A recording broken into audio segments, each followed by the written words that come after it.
Divine Truth. Name of this presentation is Law of Attraction, and it is part of God's Law series. It was presented in Gothenburg, Sweden on the 7th of July 2012. This is session 1, part 1.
Well, welcome along today.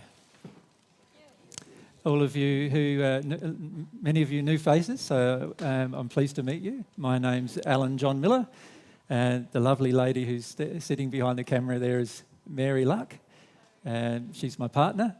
We're from Australia, so you'll have to put up with our Australian accent and our Australian English, which is sometimes difficult. It's often very slang, and I have a habit, unfortunately, still of dropping the endings off of words, as you'll notice during this discussion. Mary and I, Mary claims to be Mary Magdalene, I claim to be Jesus. Whether you address that emotionally or intellectually or not during this discussion is immaterial to us. It doesn't matter to us whether you believe it or do not believe it.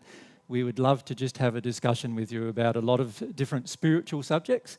And in particular, we'd like to discuss with you anything to do with love and truth in particular. So that is our focus today. If we just have a few sort of housekeeping things, firstly, I think the toilets are on the left-hand side through the exit on that side, if you need to go to the toilet. If you do need to go to the toilet, if you could just be aware of the cameras if you're down the front and walk around the opposite direction to the cameras if you can. And that way, if it's happening during the session, nobody will be interrupted by it. We actually record, sound and video record every single presentation that we do. The reason why we do that is we put everything that we do for free on YouTube and also on the internet. So if you do not want to participate in that by just having your face on the internet, there is no way for us to avoid it, unfortunately. So my suggestion is perhaps you need to reconsider being here if you feel like you do not want to have your face put on the internet in that way. The reason why we do that is because people all around the world have many different questions about spiritual matters, about love and about truth. And what we find is that often an audience here will ask questions that then benefits another audience somewhere else. And there are many people now who are watching or downloading these videos from the internet overseas, and that gives them all an opportunity to share in this discussion that we have today in at least some way. And so we often also get frequently asked questions emailed to us from people who have watched a certain discussion, like that's recorded, and then that brings up all sorts of questions for them. And so what we do is we present everything completely as it happened. We don't edit the show. Whatever happens today. Now today we'll probably talk from about 1 till about 3 o'clock, and then I noticed that everyone's brought along some food up the back, so we'll have a break probably from about 3 to about 3:45 or something like that. And then we'll talk from about 4:45 to about 5:30 this evening, perhaps. And if you feel you need to leave at any time, or you feel that I've offended you in some way and you need to leave, that's fine. Please do not hesitate to go if you need to go, or you've got another appointment tonight or something like that. Don't feel like you're interrupting me, because it's very, very difficult to interrupt me from anything. The other things that we need to mention are, you are, we were here only, what was it, would have been 5 months ago now, wouldn't it, for those of you who met me last time.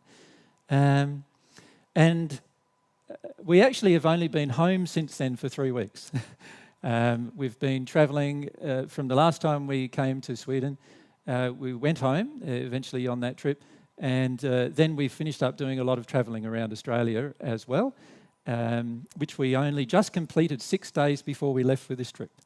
And then we madly went home, got ourselves all packed and ready again, and then came on this trip. The main reason why we came on this trip is there were a couple of generous people in Australia who donated the funds for us to go on this trip, and so we'd like to thank them for that, their generosity, because it's meant that we can come to yourselves here in Sweden. We're going to be also doing a talk in London. We're going to be doing some talks in the USA, in Philadelphia. We're also going to be doing some talks in Barbados, and also there'll be 3 weeks of talks that we're doing in Brazil. And what actually happened was that they gave us enough funds to travel to Brazil, and then when we started working out the cost of travelling to Brazil from Australia, it worked out to be very similar cost to taking a round-the-world trip from Australia and going to Brazil via going around the world. So that's the reason why it happened this way. Today, I would like to encourage any of you to ask questions throughout our discussion. And in fact, in a little bit of time, I will invite you to perhaps present some ideas of what you would like to have today's discussion. And if you can't come up with any ideas, I'll have one for you, if that's okay. What we generally do as well is there'll be a discussion today, and there'll be a discussion tomorrow, and then on Monday we are actually going up to Vilhelmina up north, because we have friends up there who are starting up a learning centre in Sweden, what we call the God's Way of Love Learning Centre, and we can explain a bit more about that tomorrow perhaps. And so we're going up to there to spend a little bit of time with them, probably about 1 week, and then we go back to London, and that's our general plan since we've come to Sweden. We're very surprised it's so warm. Last time we came, it was very cold, remember? Remember we had that cold snap when it was -15 or so? And for the first time, I've seen many of your faces properly, because most of the time you had some headgear on and some coats and so forth. Of course, we're used to this kind of weather. This is about the temperature of what it is where we live, like this pretty much all the time, with the exception of a few, maybe a month or so in the middle of winter. But we have come from our Australian winter, and but it's been very mild winter. We've had very mild weather in Australia, a lot of rain, and I understand you guys here have had a lot of rain too, and so it's been very interesting. Normally it's our dry season this time of the year in the northern part of Australia, but it's been quite wet, so we've been enjoying some wet during the dry season. All right, well, what would you like to discuss today? Is there anything in particular as a group? So we need to have group consensus if you make a suggestion as to what you'd like to discuss. But I've also got a suggestion just in case you don't. Would you like to hear mine first? And then if you don't like that subject, we can progress with another subject? Well, I was thinking today that you might like to discuss with me some things about the law of attraction. Many of you have heard of the law of attraction. So how many of you would like to have that discussion? Is there a few of you? Yeah. So is there anybody who would like to have another discussion and have some ideas about what that discussion would be? We'll need to use the microphone. So when I point to you, if you just wait for the microphone, and when I point to you, if you leave your hand up, and then get in, and you need to put the microphone right there. That's it. Yeah, hi. Hi. Glad to be here. It's a surprise to see you again. Yeah. I saw just yesterday the message here. It's a blessing that I didn't miss this meeting. Thank you for being here. I have a question about the power of the written things, how influence our life, all what is written. The power of written word? Written words, and where do you live, and I would like to know more about that. Yeah, okay. How careful we How does everyone else feel about that one? That's a bit of a boring subject for others, is it? You can be frank here, you see. I know many of you Swedes don't find being frank in public easy, so we have to address that. Far away. No, I just thought it was a bit If you use a mic, you're allowed to say it. No, I thought it was just a bit boring. Yeah, I feel I it's wasn't interested in that. I do feel it's a very important subject because in the end you do get a lot of influence, and a lot of people do not understand the amount of influence they are under externally. But I feel to do a 4-hour discussion on the subject might be a bit difficult. Shall I proceed with the law of attraction? Okay. No worries. Well, let's do that.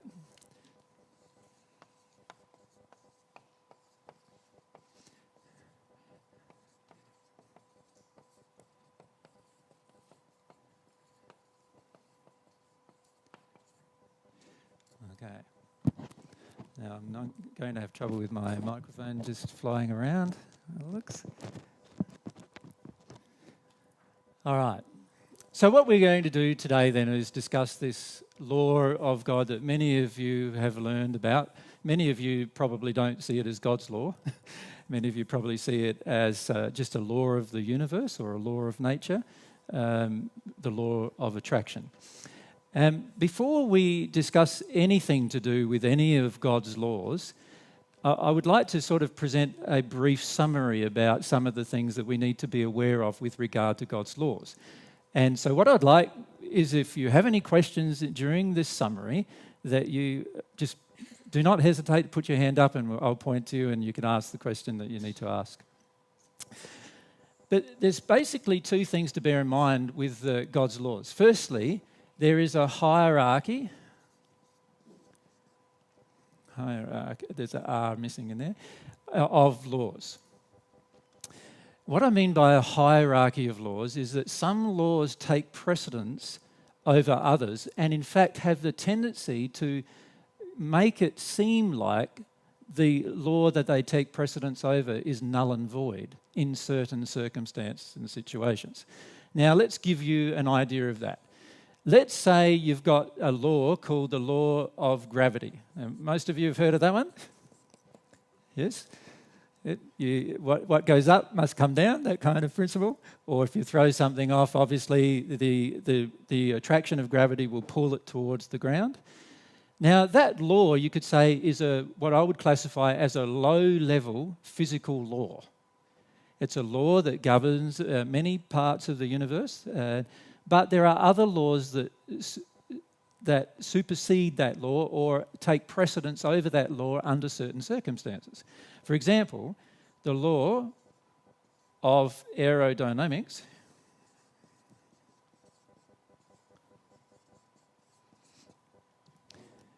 is a law that takes precedence over the law of gravity under some circumstances. So if you build a wing that's curved in nature that causes the air or air pressure on the top of the wing to be less than the air pressure on the bottom of the wing. So in other words, you shape the wing like so. Then as the air is forced over that wing, the air here compresses and the air here expands. And that means that there's less pressure above the wing than below. And as a result of that, and I can see I'm going to fight with this mic now. As a result of that, it provides what's called lift, right? And lift means that we can then fly.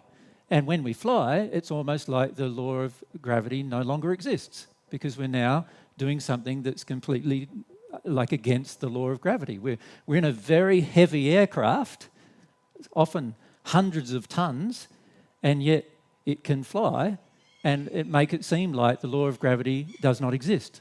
Does that make sense? But of course, the law of gravity still does exist, doesn't it? It's still there operating. We've just found another law that supersedes it or takes precedence over it under certain circumstances and situations. Does everyone get that? So this applies to all of God's laws. All of God's laws have hierarchy. In other words, there are some of the laws that God has made that take precedence over other laws that God has made under certain circumstances and situations. And it's just up to us to discover the circumstance and situation. So potentially there might be other laws that enable us to levitate. Does that make sense? And we'll call them, shall we call them the laws of levitation? Now, we haven't discovered them yet. So that makes it a bit hard to use them, of course. But potentially those laws may exist. All right? And then above those laws, on another physical level, there may be a whole set of laws regarding teleportation.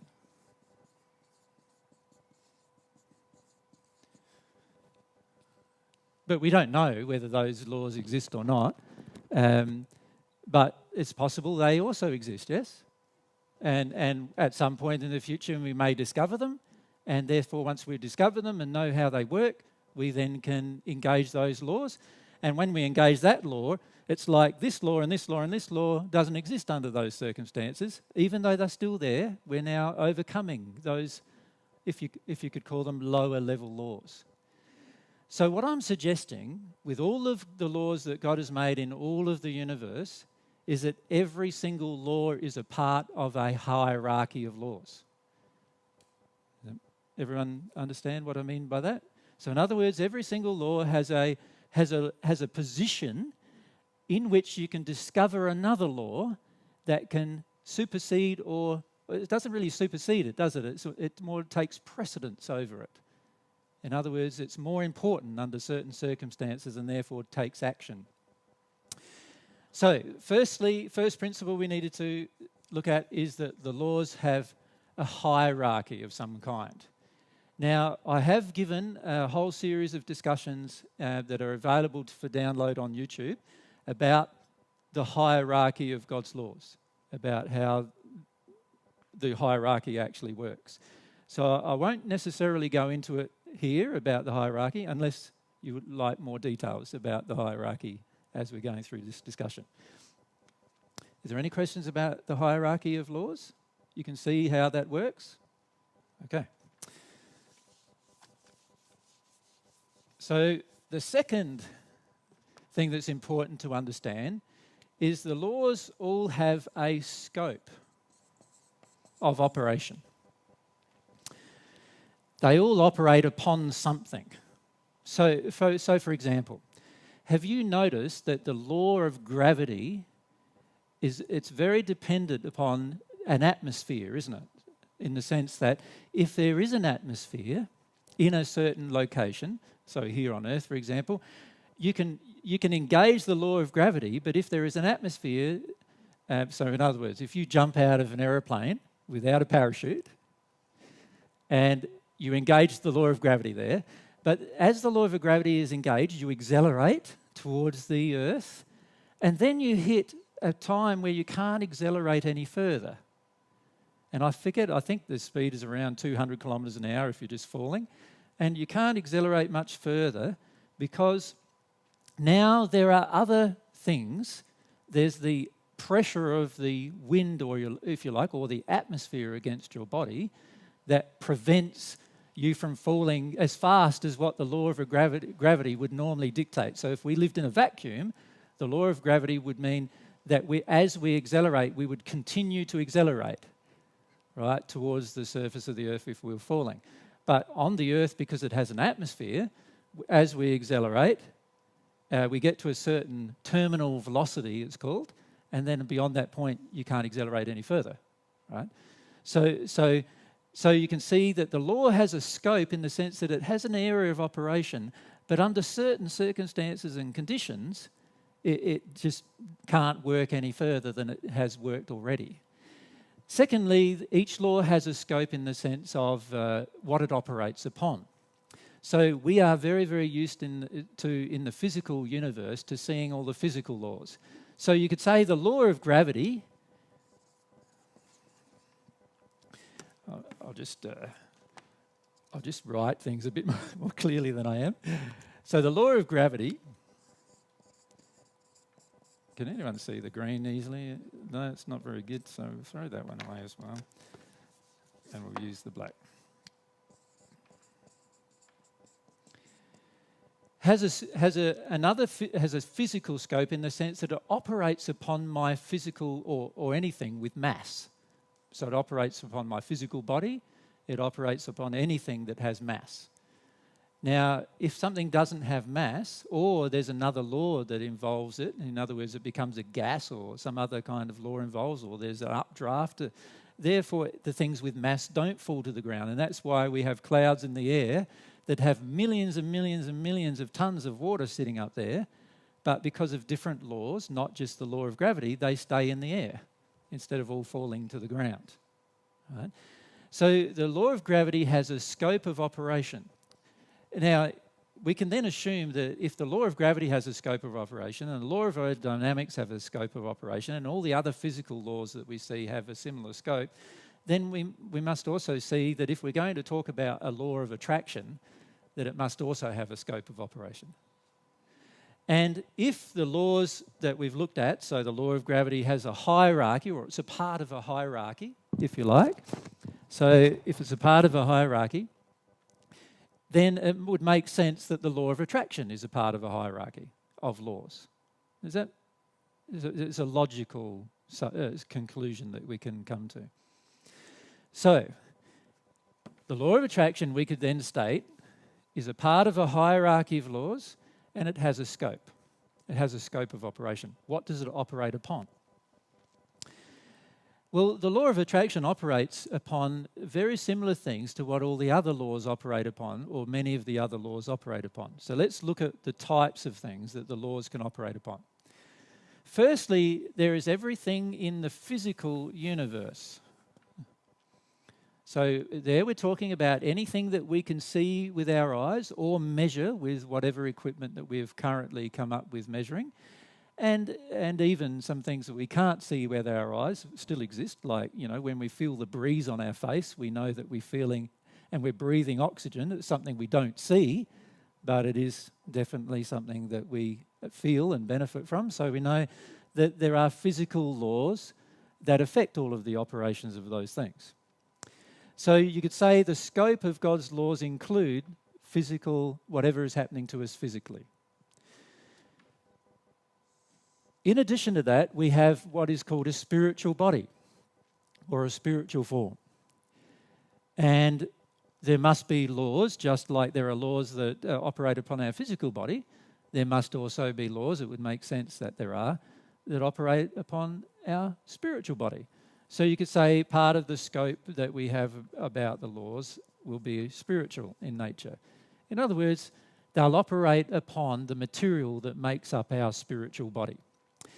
Now, have many of you, are all of you aware that there is a spiritual body? Like you are made up of a physical body as well as a spiritual body?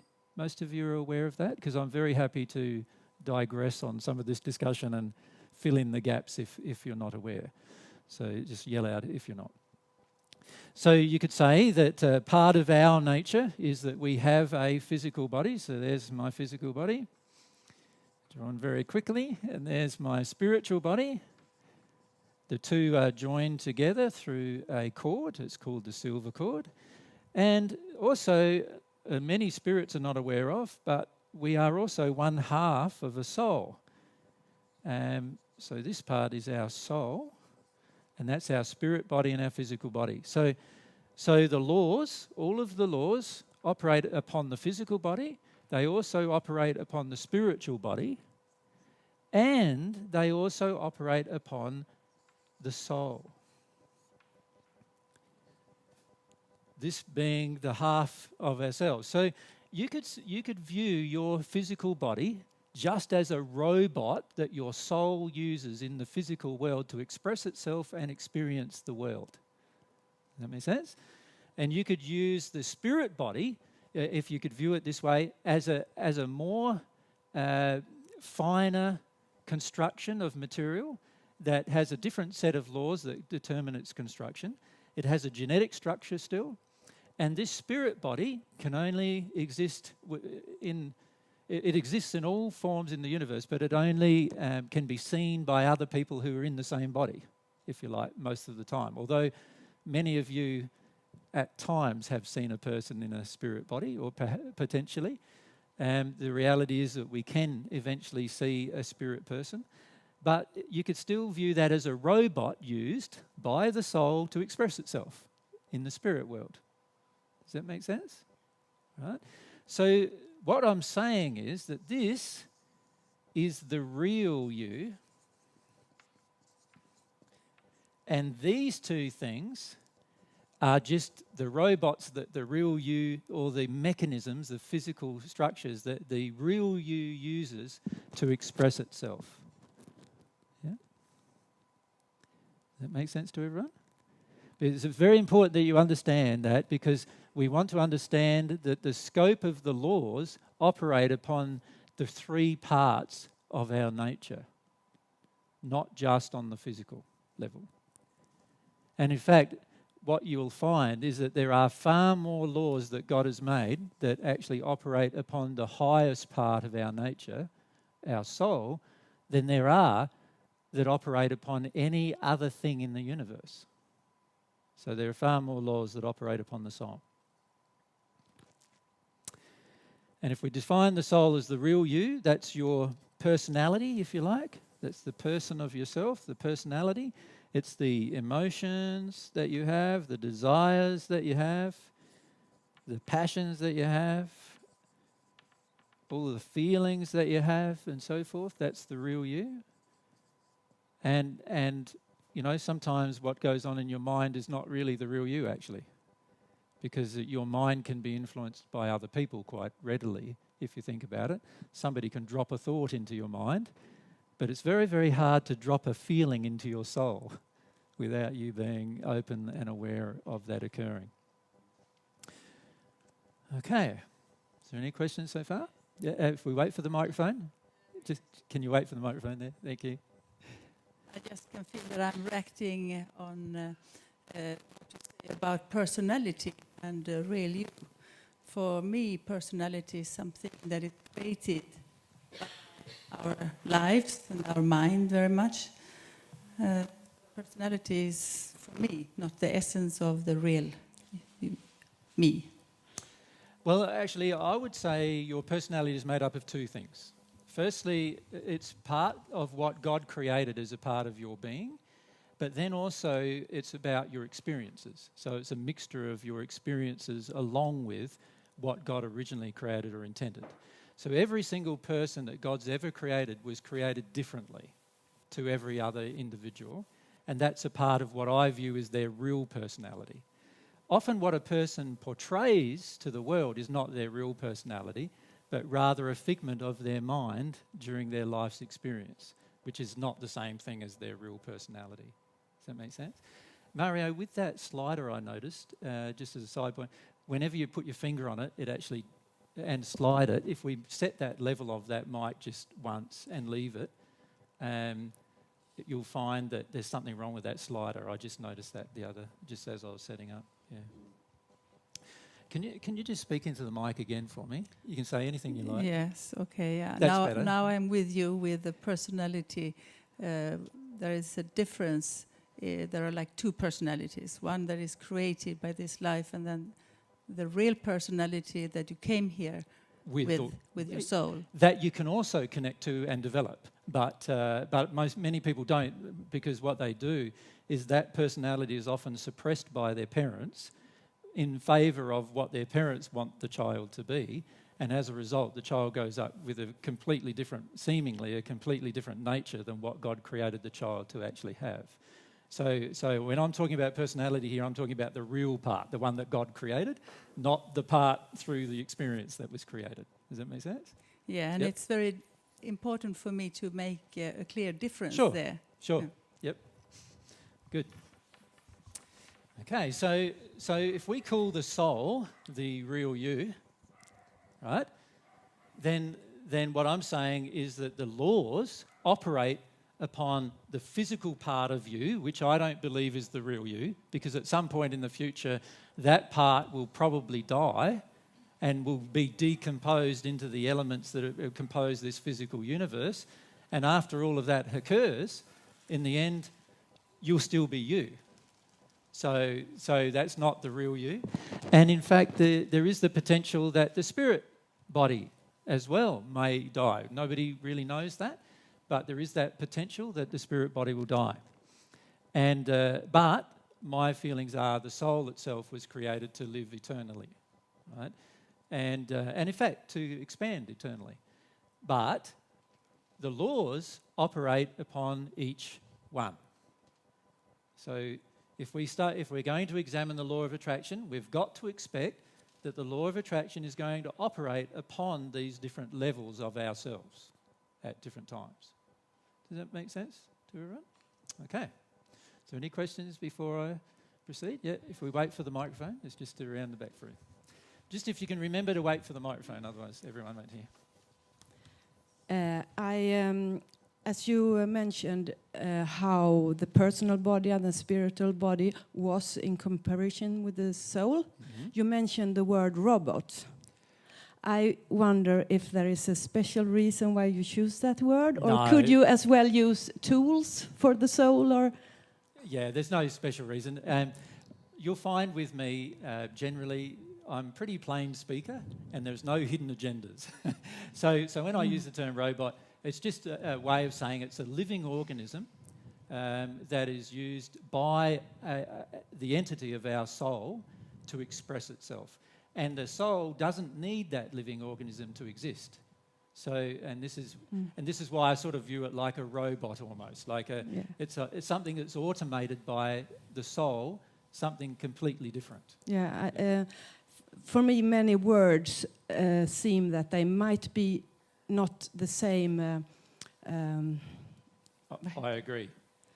The same word for you as me, and there are many metaphors built in different things, like robot or tool. But so I think that you also talk with in metaphors. I would use those two metaphors interchangeably. Like the physical body is a tool that the soul uses, or you could say it's a robot the soul uses, or it's to be frank, what it is a genetically structured living organism that is connected to your soul that the soul uses to express itself. Yeah. Yep. In a physical universe. Yeah. How do you make a difference about emotions and feelings? You use that word now and then. Yeah, I'm not too hung up on the different terms for different words, to be frank. So I often use the term emotions and feelings interchangeably. I'm not a person who goes into a lot of what I would call nitpicking, we say in Australia. What is that? What would you say here?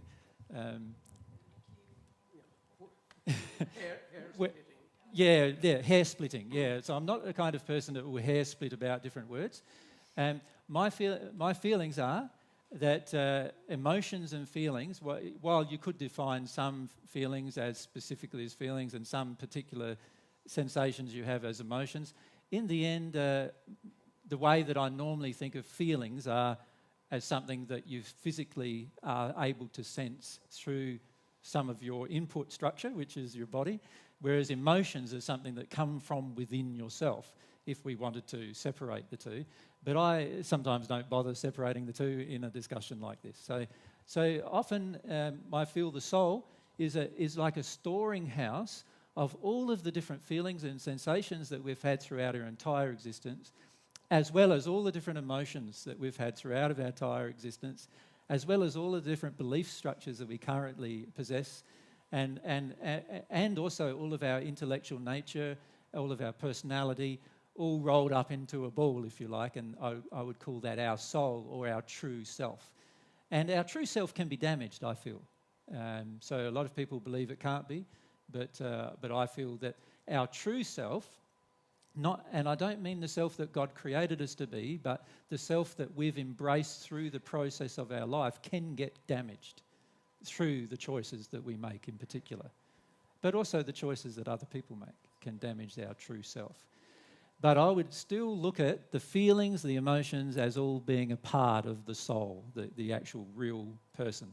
And in fact, when you speak with spirits in the spirit world, you'll find that many of their feelings and sensations that they had when they were on earth, they remember them completely, and they also have them in even more stronger sensations. So in other words, once a person leaves the physical and enters the spiritual life, often what they find is that their physical sensations increase in intensity through the spirit body compared with the sensations that we had in our physical body. And when you discuss these things with spirits, you'll find that almost every spirit recognizes a huge increase in the sensitivity that they have towards their sensations of their body, but also their emotions as well. Yeah. Good question. Hello, AJ. I have a question, and it's two parts. I understand the physical body, and I understand the spiritual body. Spiritual body is one of... Yeah. I know how it feels to feel the spiritual body, but soul, where is it? And where I am, if when I'm not in my spiritual body or in my physical body, Yep. where I am. Okay, well, firstly, there's your physical body. If we had to actually right now, because you are now consciously awake, right now, your physical body is like that, but I should probably draw the gender correction, perhaps. But you're sitting down, but this is your body. That's your physical body. Your spirit body actually is almost identical to your physical body in its genetic structure, and it overlays your physical body. It's a bit larger than your physical body, and it overlays it. So it's right there with you right now. And then your soul is an energy structure that is not created by your parents, but rather created by God. And so it doesn't have the same structure. It doesn't have a physical form, but it envelops both bodies. Do you understand what I mean by it covers over? It's like an envelope in which both bodies exist. Yes? So I'm with my soul all the time. How can I feel the soul, though? When you say you're with your soul all the time, let's define that, shall we? I understand that it's around me. Yeah. So your physical body is not necessarily with your soul all the time, but rather is connected to your soul via the spirit body. So, for example, when you go to sleep at night, what happens is the two bodies that envelope each other just before you went to sleep, the spirit body and the soul itself go away from the physical body. Every night you go to sleep. Do you understand? And as you go away, your soul is still enveloping the spirit body, but it's the spirit body that has the energy connection with the material body. And there's a cord, and they call it a silver cord, but it's a stretching material. It's a chain of energy that transmits all of the what you would call nervous system impulses via the spinal cord to the spirit body, right? And as a result of that, what it does when you go to sleep at night, this cord maintains connection between your physical body and now your soul and your spirit body is elsewhere. So if you imagine it, you're lying down, so you're lying down, okay? As you leave your body, your spirit body leaves your body, so you see your spirit body will leave it, and your soul is still enveloping your spirit body, and it's your spirit body that has the connection with the physical body via a cord. And it's an energetic structure in which information transmits back and forward. So when this body's bladder is full, it's transmitting to the soul. The soul is floating around in the spirit world in different locations, and we'll talk about where and what later. And it feels the sensation, the bladder is full. Now, most of you don't like a wet bed, so you respond to that, right? You respond to that call of the physical body sensation. So the physical body is transmitting an impulse to the soul saying, I need to go to the toilet, I need to go to the toilet, I need to, right?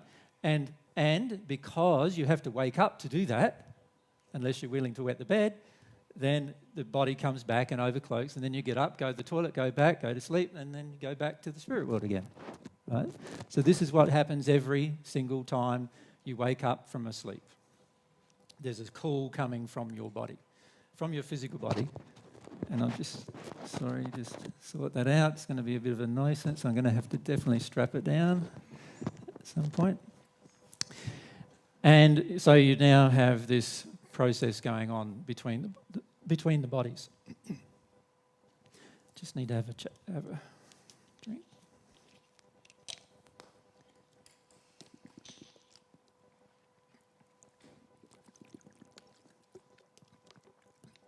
Thanks, Anna. Okay. So the relationship between it is this. While you are completely conscious and awake, your body and your spirit body and your soul are all together at the same time. But when you go to sleep, your spirit body and your soul leave. And in fact, your spirit body is still connected to your physical body through this cord, but your spirit body can have sensory inputs, feelings and emotions from the experience in its sleep state. So every single time you go to sleep at night, you are actually alive and awake in your sleep state, in the spirit form, having an experience. Now, most people on earth don't remember it because we're too afraid to remember it. And so we have a tendency to shut down everything we're afraid of, and so therefore we don't remember our experiences. However, many of you do remember your experiences, or at least parts of them, through the course of a night. And that's an indication of what is happening. So what I am saying is the law of attraction, and in fact I'm saying that all of God's laws have a hierarchy and scope of operation which in particular affects this part of ourselves, the soul, the real self, but as a result of that will also affect the two bodies, the physical body and the spirit body. Yep. You want to ask Mary? The lady's question was actually, how do you feel your soul? How do you feel your soul? Yeah. Well, many of us do not feel our soul, unfortunately. It just depends on how sensitive we are to allowing all of our emotions and feelings at any one point in time as to how well we feel our soul. So if you could think of it this way, the best way to feel your soul is to experience every desire, every passion, every emotion, every feeling, every belief that you currently have. Now, a lot of people say, oh, I do that. And we go, hang on a sec, just hang on a sec. You think about the course of a day. How many of you want to be at work when you're at work? How many of you feel like you desperately want to get up in the morning and go to work? So quite a number, about 2 or 3 of an audience, right? That's fantastic that you feel that way, by the way, because that means that you're connected with your soul while you're at work. But for the majority of people in the Western world in particular, but also all through the world, in fact, many people don't want to do the things they do during the day. Whenever we don't want to do the things that we're actually doing, we are disconnecting from our soul. We are putting our soul into a state of denial of its own experience. Because to be there, we'd be unhappy. Does that make sense? Like for many of us, if we're not happy with the work we do, if we get up in the morning and go along to that job, we've got to disconnect from our feelings to a degree. We've got to disconnect from our emotions about that to a degree. And since we disconnect from our soul. So the way to remain connected with your soul is to remain connected with your desires, remain connected with your passions, your longings, your feelings, your emotions all the time.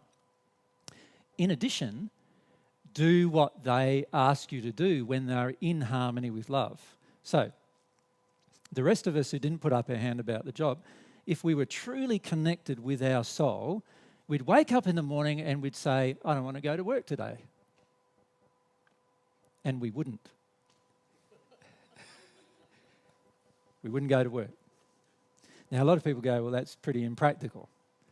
Well, it depends. You see, if you had a job that you loved, then you'd wake up in the morning, wouldn't you? And you'd go, I really want to go to work today. And in fact, would you even view it as work? You wouldn't, would you? You'd view it, oh, I'm just going to get up and have some fun again today. That's how you would actually see your life. And therefore, you'd be much more connected to your soul.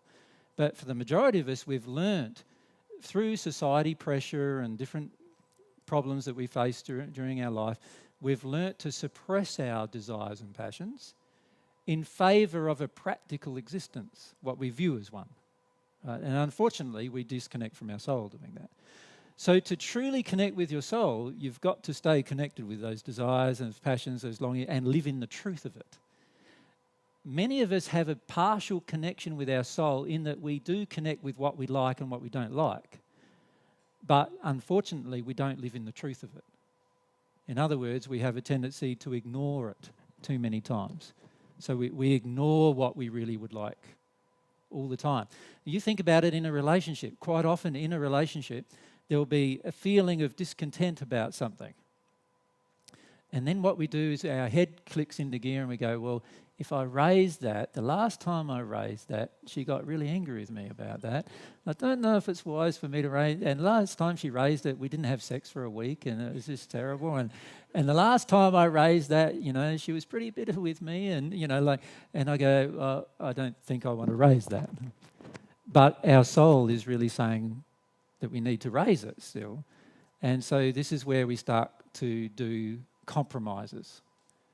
And when we compromise, we're actually compromising our soul. Right? So if you can bear that in mind, does that answer that question enough? I'm just going to try and fix up this thing of mine. That's a bit better, isn't it? Yeah. Yes, if we can. Oh, sorry. Yep. How do you see the soul and the subconscious mind, soul, spirit, towards the subconscious mind? All right, let's answer that question. I've answered it quite a lot of times before in different discussions, but let's look at it again. So here's our physical body, here's our spirit body, and here's our soul. So it's female in this case. Now, what most people call their subconscious mind, I would actually call the soul. Right? Now, for many people, it's subconscious because they're suppressing it constantly. The truth is that you don't have to have a subconscious mind. You could have a completely conscious mind on every single issue. And therefore, the subconscious, the so-called subconscious mind, doesn't really exist unless we suppress our soul. Right? That's the feelings I have. We actually do have a mind which exists in our spirit body, and we do have a brain which exists in our physical body. But the brain doesn't actually store information. A lot of people in the medical profession believes it does, but it actually doesn't. It's the mind of the spirit body that stores a lot of the information. And proof of that is this. When a person has a stroke, a part of the brain dies. That make sense? Everyone understands that? And yet that same person a few years later can remember the bits of information that they lost when they had the stroke. That means that the brain didn't store the information.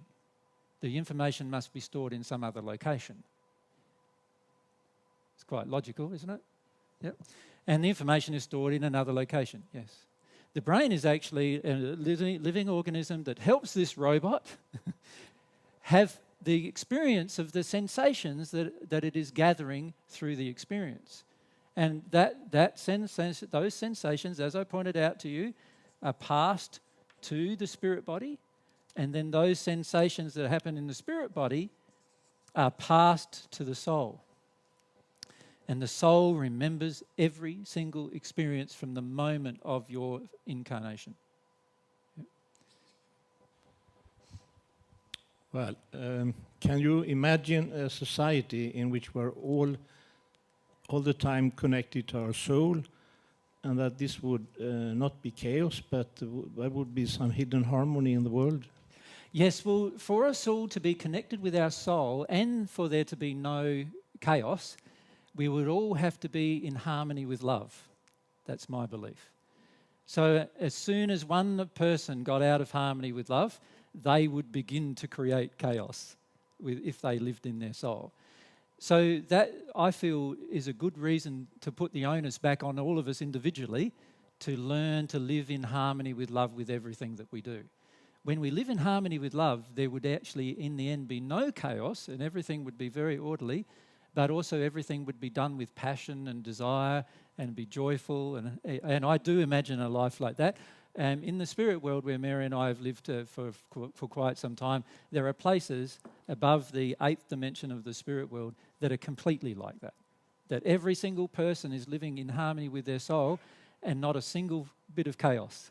Everything is lovely, organised as well, and beautiful to experience. And I believe that is a possibility for the earth. But it just depends on us embracing that possibility individually. Yep. Yep. Okay. Yes?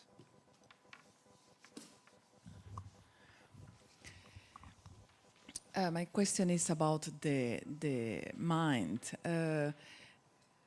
What can we do so people cannot drop bad ideas in our mind? How can we protect our mind? Well, the interesting thing about what happens to our mind is that it all happens because of the law of attraction.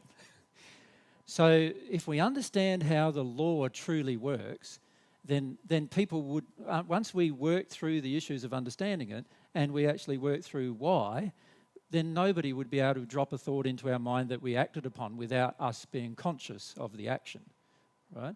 So the reality is we need to discover how this law works, and then once we've discovered how it works, we have the ability then to utilise it in its full power. And the beautiful thing about all of God's laws is once you learn them, they all have tremendous power, right? Every single law enables power, actually. So a lot of people on the earth today, when they hear the word law, they go, oh, law, yeah, law is pretty constricting, restrictive. But the way God's made law is that every one of God's laws is expansive because every one of God's laws is based on love. And when a law is based on love, it is expansive. In other words, it includes all things when it's based on love. Laws only become restrictive when they do not include all things and when they are not loving. And that's what we need to bear in mind. So my answer to that question is basically what we need to do is learn how the law of attraction works. Once we've learnt how the law of attraction works, we'll understand why people are able to drop thoughts into our mind or why spirits are able to drop thoughts into our mind that we act upon. We'll be able to patch up that area of ourselves that causes that to happen. And once we've patched up that area, we will attract. The result will be that we attract something different. Does anyone know what that beeping is? If you can turn off or silence your mobiles, that would be great. So does that make sense? If we understand the law better, we would then understand how it all works and how our lives actually fit together. Yep. Okay. Now, the scope of the law of attraction is specifically on our soul to the most powerful extent. So in other words, what I'm saying there is our soul determines how the law of attraction operates. And by the way, our mind does not determine how the law of attraction operates. So a lot of people will tell you about the law of attraction when they talk about it, and you might have read, like, who's watched The Secret or things like that, yeah? They tell you how, you can exercise your mind to think about a certain thing. I don't know if you've tried that, but it's probably not that effective because the reality is, unless your soul is engaged, you cannot attract anything, actually. So your soul has to be engaged. Now, for many of us, our soul is engaged without our knowing. In other words, we are subconsciously engaging things. And the reason why we're doing that is because we're in denial of a lot of the things that are in our soul. So, for example, many of us are in denial of our fears, and yet our fears will attract certain things. Many of us are in denial of our shame, but our shame will attract certain things. Many of us are in denial of our grief, but our grief will attract certain things. Right? And God's done it this way, and we'll explain more detail about it, for a purpose, for a reason. Now, for many of us, because we're full of those emotions we do not want to feel, we're actually attracting a heap of events we do not want to have. And then we wonder, why is this happening to me? How many times have you asked that in your life? Why is this happening to me? I still ask it every day around about. Actually, the more sensitive you become to the law of attraction, you will want to know why everything is happening to you. Because everything that is happening to you has something to do with your own soul, something to do with what is inside of yourself as to why it is happening. And so it is in myself and Mary's relationship and life, it is the number one probably question. It's not the number one question, but it's probably 2 or 3 down on the list as the questions that we would ask ourselves about any event that's happened in our life. Because we want to know what is in our soul that has created this event. And particularly if the event isn't a very happy event, we definitely would like to know so that we can fix it, so that we can only have happy events, right? The reality is your soul has the capacity to attract only happy events without you trying to make it any different, without you having any effort involved, right? That's the reality. That's how God created the soul. For many of us, that's not the case because our soul is full of different emotions and beliefs and so forth that are in confrontation with love and therefore in error from God's perspective, and God's trying to clear them out of us. God's trying to help us to not have those beliefs anymore. And so we're going to attract events that show us that we have beliefs that are out of harmony with love. So let's talk more about that. But does everyone get that it's not your mind? In fact, you can experiment with that. Like if you go home tonight and you with your whole mind for the next one day, focus on attracting $1 million into your bank account on Monday. Right? Now, if your soul was truly engaged, I believe you'd be able to do that. But if your mind is only engaged, for most of us it would be only our mind engaged doing that, we'd wake up Monday morning, check the bank account, and it would still be the same. And in fact, after 2 more days of life, it might be actually even a little bit less than what we had. And the reality is we can experiment with every single law God has made and discover how it actually works. Every one of them works predictably, just like the law of gravity works. Does that make sense to everyone? So we can experiment with these laws because they're all predictable. So if you don't get a result, then it means there's something else going on inside of yourself that could cause the lack of result and that we need to examine and look at. Yeah? And we'll talk about that as we proceed with this discussion. All right, so in summary of where we're up to so far, God's laws are a part of a hierarchy of laws, and it would be nice at some point to know where it fits in the hierarchy, wouldn't it? And then God's laws are also all have scope. They all have a scope of operation, and for all of them actually there is a definite scope of operation and that are across a large area, including our physical, spiritual and soul-based life. So this is very important for us to understand. And then the last statement I made was that the law of attraction primarily operates upon the soul. Okay. Now, so it's great that we've asked some questions about what the soul is, but we need to go into more details about what the soul is, don't we? If we're really going to understand the law, right? And in fact, I would say the law of operation operates upon what I would classify as our soul condition. So probably what we need to do is define what soul condition is. Yeah? So let's do that.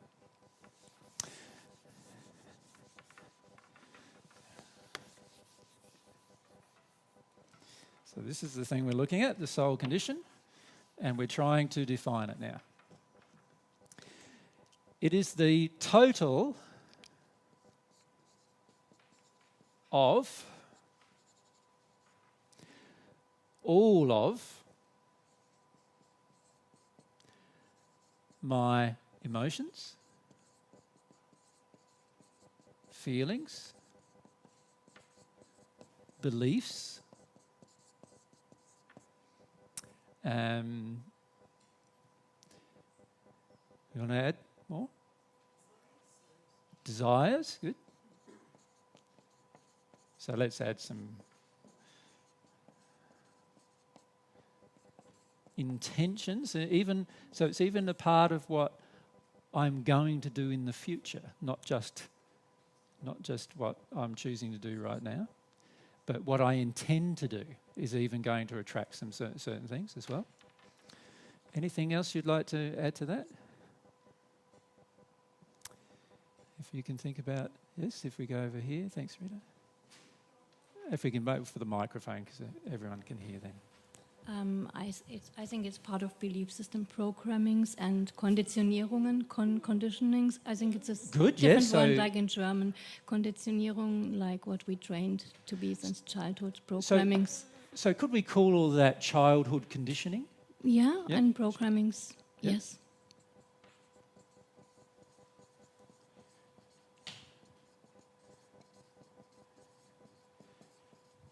Yeah, thank you, AJ. Yeah, that's good.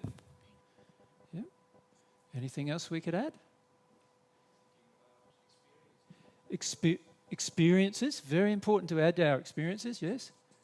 Because we remember our experiences, don't we? So it's also a part of our memories, isn't it? Yeah.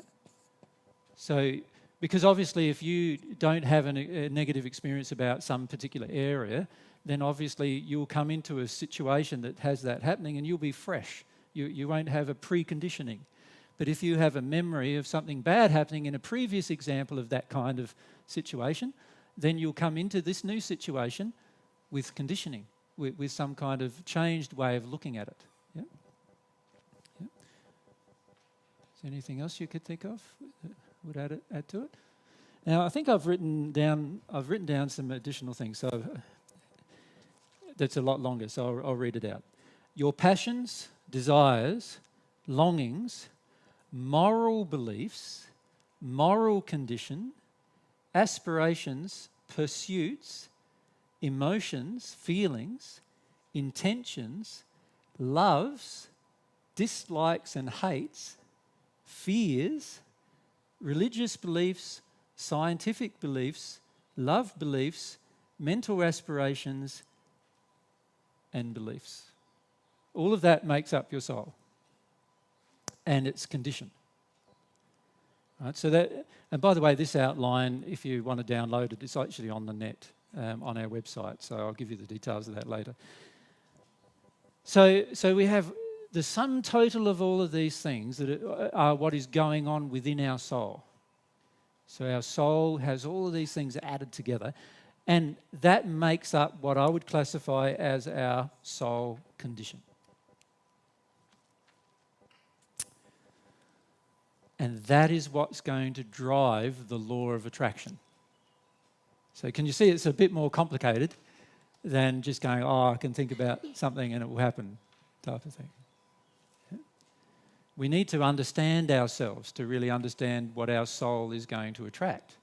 Now, of course, many of us do not understand ourselves. Many of us, in fact, ignore most of our fears. We ignore most of our shames. We try to stay away from some of our beliefs. Some of our beliefs we'd rather not even have, but we have them anyway, right? And those things all determine what happens to our soul, and therefore will determine what happens to our physical and spiritual being, ourselves. Yeah. Okay. So that's our soul condition. So I'll just write that there instead of that. Just put that there, soul condition.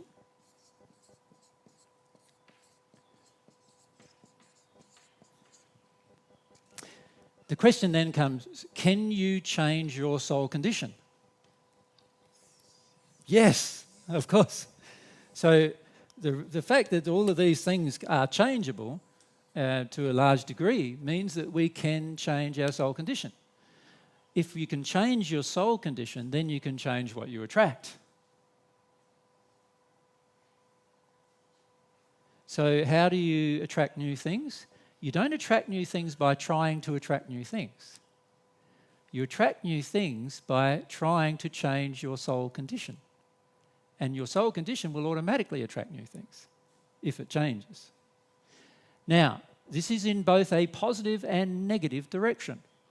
So if you attract things to your soul and you act upon certain things out of harmony with love and more in harmony with things like violence or rage or fear or anger or all of those kind of feelings, then your soul condition will degrade. As your soul condition degrades, you will attract even more difficult circumstances and situations. Does that make sense? If you act in harmony with love and truth in all of the things that you choose to do, your soul condition will improve. If your soul condition improves, then what you attract will improve. So, what do we say about this soul condition in terms of a summary? We need to say, don't we, that we have a choice, that it involves our free will choice. Yes? So let's look at the effect of free will on our soul condition. If I use my will in a loving and truthful direction, then my soul will improve. And therefore, what my soul attracts will improve. If I use my free will in a fearful and unloving, and notice I use the term fearful as opposite to truthful, because fear is often created by me not knowing the truth about something. That's when you usually become afraid, right? So in a fearful and unloving direction, then my soul will degrade.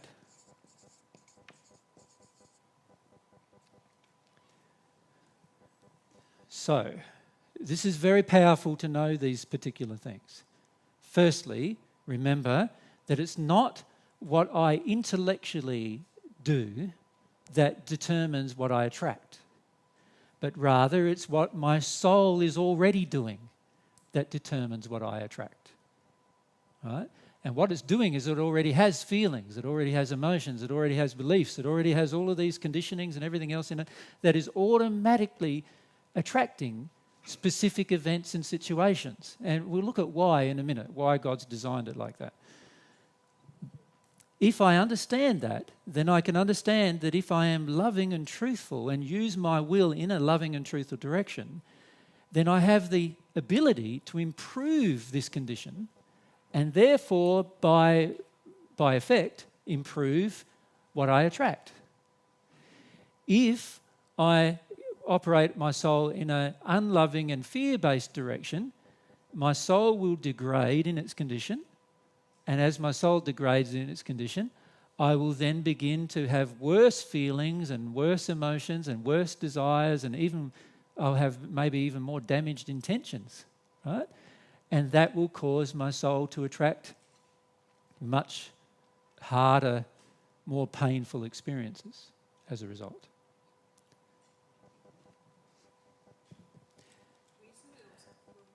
Make a new task I haven't been doing for a long time. Yep. And I was really, really nervous. Yep. And I knew about the law of attractions, and I know, oh, now I'm going to create very bad things for myself. So I asked for help. Yep.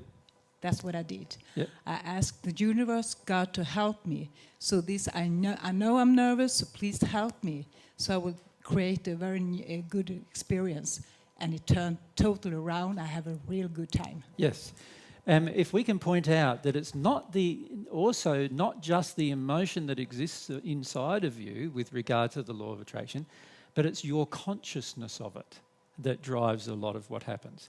So if you are more conscious of something appearing inside of you and you know it exists there as an emotion, you'll find you'll attract even less negative events just by becoming conscious of it than you will is if you operate it in an unconscious manner with it. Does that Make sense? So what happens for most people in their day-to-day life is they are very unconscious of what's going on in their soul. In other words, they are unconscious of what they feel. They're unconscious of their true beliefs, their true feelings. So you ask the average person, for example, whether they hate their mother, and most people would say no.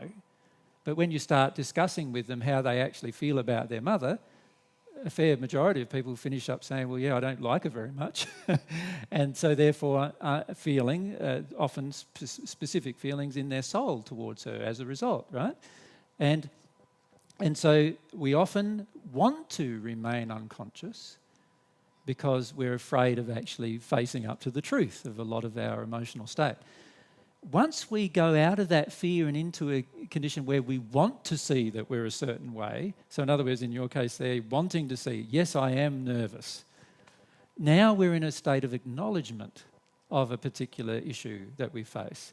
As soon as we get into a state of acknowledgement, our law of attraction, our soul has instantly improved on that particular issue, and therefore the law of attraction will improve on that particular issue as a direct result. Yeah? And then when you basically prayed for assistance or help or wanted help from other people around you, spirits probably too, to help you through the experience, your consciousness improved again by seeing that people around you want to love you and care about you. There's an act of love towards yourself. Your condition of love improved again. That attracts even better situations. Does that make sense? So the beauty is once we are conscious of a problem, that is far better than being unconscious of the problem. Now, unfortunately, on the earth today, many of us believe the opposite. What you don't know can't hurt you type of feeling that we have. What you don't see, ignorance is bliss, we have a saying in Australia. Do you have a similar saying here in Sweden? Ignorance is bliss. Is the saying in English. And the reason why we have that saying in English is that a lot of people believe that to know something just means you're going to have more pain. The reality is with the law of attraction, if you know something, your soul condition is automatically improved on that particular issue. And therefore, you'll have a better attraction. Your attractions will be actually much more powerful in a positive direction. So it's actually better to not be ignorant than it is to remain ignorant. Okay. Any other questions that we can proceed with there? Yeah. All right. Yes? I was just participating in a seminar in London a couple of days ago. And as the world economy looks today, then there are only a few % of the human beings that own and earn the most of the money in this world. So with this law of attraction, what would you say about that? Would you say that these people, they are able to attract all this money and they do it in accordance to the law of attraction, or how do you look at this, also this, what I call greed and so in the world? Well, let's make one statement to cover everything that happens in the world and in the universe. Every single event that happens, we attract. But it's not just an individual attraction, there's a collective attraction involved. Now, if that's the case, then yes, I must agree that a person, the whole world has attracted that a few people have most of the money. Why have we attracted that? Why do we even value money? We need to even ask why we've attracted that. Because the reality is most of us value money, many people in the Western world in particular value money above many other things. Why do we do that? There's a law of attraction in operation there. So understand that absolutely everything that happens in the world around us and to us is actually involving this law. And we need to understand it far better to understand how that happens. Now, I'm not saying that having money is a good thing. Because I believe if we were in a developed society, there would be no money at all. And in fact, everyone would have a house. Everyone would have, means of transport. Everyone would have food. Everyone would have water. There would be no money. In a truly developed society, there would be no money. And that's what I mean by that is in a society that is dictated by love, everybody would be giving gifts rather than needing money. So if I had something that I recognise you need, I'd give it to you if I could. And if you had something you recognised I need, well, you'd give it to me if you could. That's how a truly developed society would work. The fact that we develop society around an economic structure that involves money is an indication of how poor our soul condition is with regard to love. So that's what... And the fact is, if we honour a poor soul condition with regard to love, what can we expect as the outcome? We can only expect negative results if we honour these things. Many of us continue to honour these things, and it's the honouring of these things that are out of harmony with love that causes most of the pain in our lives. In fact, it causes all the pain in our lives. And so I feel that when it comes to the world's economic structure, which is all to do with a few people having a lot and the majority of people having next to nothing, in fact, we have a lack of the even distribution of resources on the planet.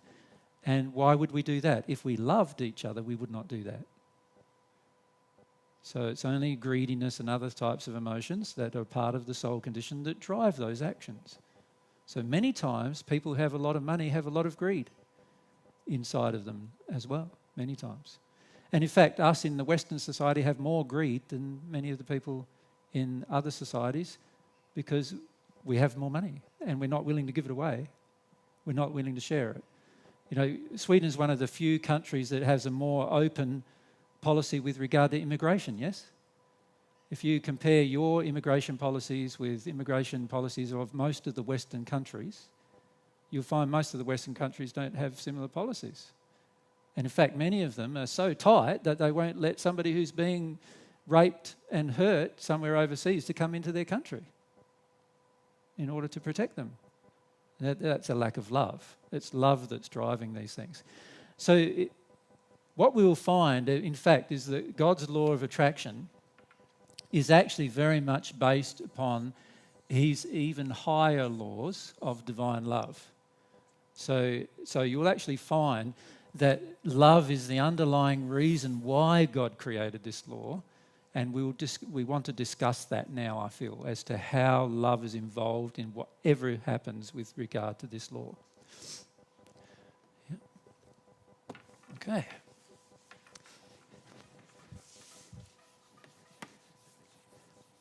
So let's look at the effect of love on these things.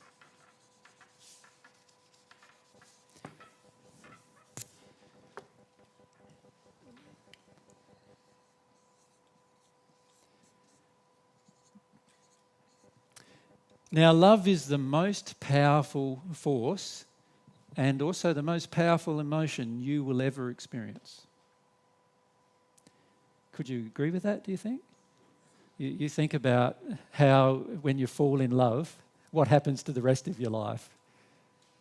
It sort of pales into insignificance, doesn't it, in comparison to that love. So love is the most powerful force and the most powerful emotion you'll ever experience. Now, God created it that way, of course. In the creation of love being the most powerful force, there are actual laws involved around love. Like love operates under certain conditions, and therefore there are certain principles involved with love that operate. And God created the law of attraction only for a loving purpose. And this is the loving purpose. It is God's messenger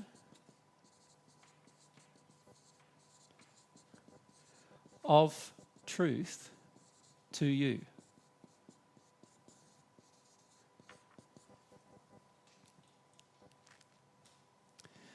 So this law of attraction, even if you had no other person to talk to in the universe, God would be able to talk to you through this law by showing you what your condition is at any point in time through what you attract. So it's actually God's messenger of truth to you personally. What is happening to you right now, individually and collectively, is all a part of this messenger of truth, what God is trying to tell us about the truth of God's universe. Now, The truth of God's universe is that it is always love. So just put love up there again. Right? So everything that God is trying to tell us always has a message. An underlying core to every message is about love. Right? Every single thing God's trying to let you know about is about love. And the way God uses this law of attraction, or created it to be used, is this. It is what I would classify as a feedback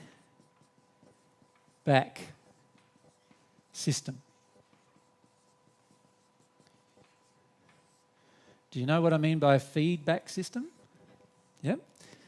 It tells you exactly what's going on in any moment. But it's a feedback system for the soul, not for your mind and not for what you would like to have happen to you, but it's a feedback system for what is actually inside of you, your soul condition. So it's a very truthful feedback system in comparison to many of the other feedback systems. So, for example, if I was a drug user and I had some mates with me, some friends with me, and they were all drug users, and we all decided that we would run out of drugs, so it's great to go down and rob a store and so we can get some money to buy some more drugs. And the feedback system of my mates or my friends would be, yes, let's do it. Is that not right? Because we're all in agreement that we all need some more drugs to get our fix. And in fact, most of society is like those drug addicts in a way. We have our fixes or our addictions that we would like to have met, and so our entire society getting created around meeting the addictions we have, right? And we're all in agreement with it because we all would love to have our addictions met, and so we automatically embrace that kind of society. But the feedback system that God's created is telling us already that the way we've constructed our society is not in harmony with love, because there's so much pain that happens as a result of what happens in society. So it's automatically feeding back to us that something's wrong, something's not right with the way we're doing things. So it's a feedback system for the soul, but it's also a feedback system for collective souls.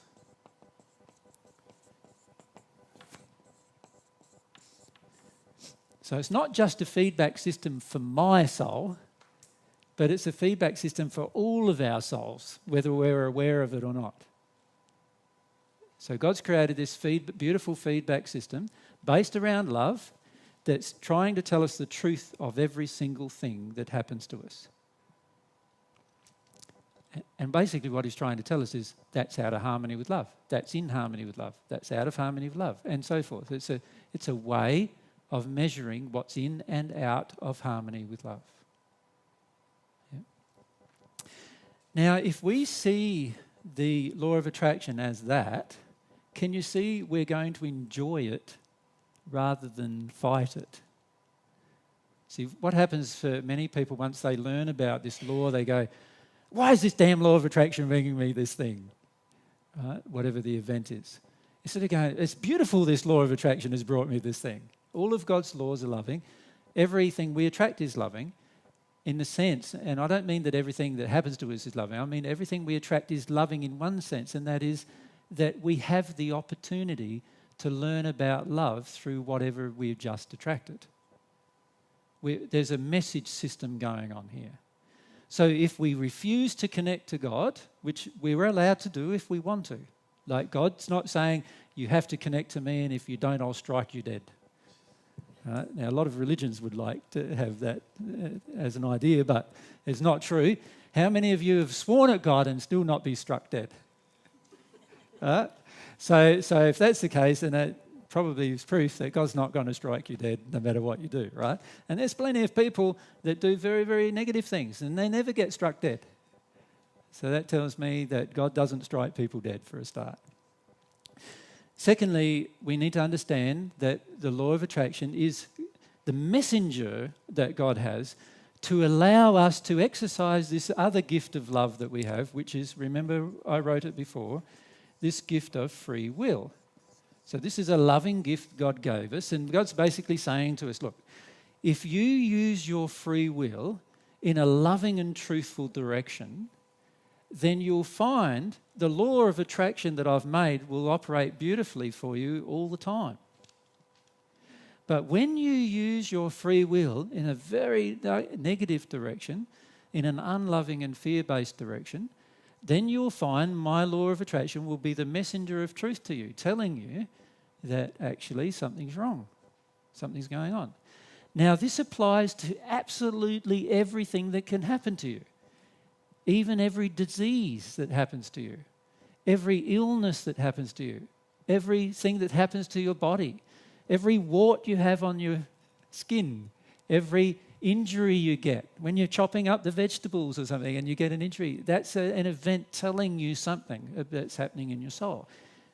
The key is just how do we go about discovering what it is. That's the key. But it is God's messenger of truth every single event that happens. Every single event. Thanks, Rita. I have a problem to accept this because I think about children Yes? that have parents, they do hurtful things, or people that are starving. Is that because they have a problem with their soul from another life, or the collective? And how can that be fair and loving in that case? Good question, very good question. So here we have a group of adults, right? And it might be a mum and dad, and then we have a little tiny child, right? And this poor little child is having a lot of things happen to it that it does not deserve. I agree. So when I say the law of attraction is perfectly loving, though, in every situation, if these parents were loving and made loving choices, they would see the damage they're doing to their own child, would they not? And they'd want to improve that, wouldn't they? Right? So when the child has a sickness, for example, the parents would go, okay, what am I doing to create my child's sickness? There's got to be something I'm doing that's causing my child, because the child doesn't have a fully developed sense of its own will, does it, at a young age? And if that's the case, then it has to be the parent's will that's being forced upon the child if the child's getting sick. So the parents would automatically start looking and going, okay, there's something going on inside of me here.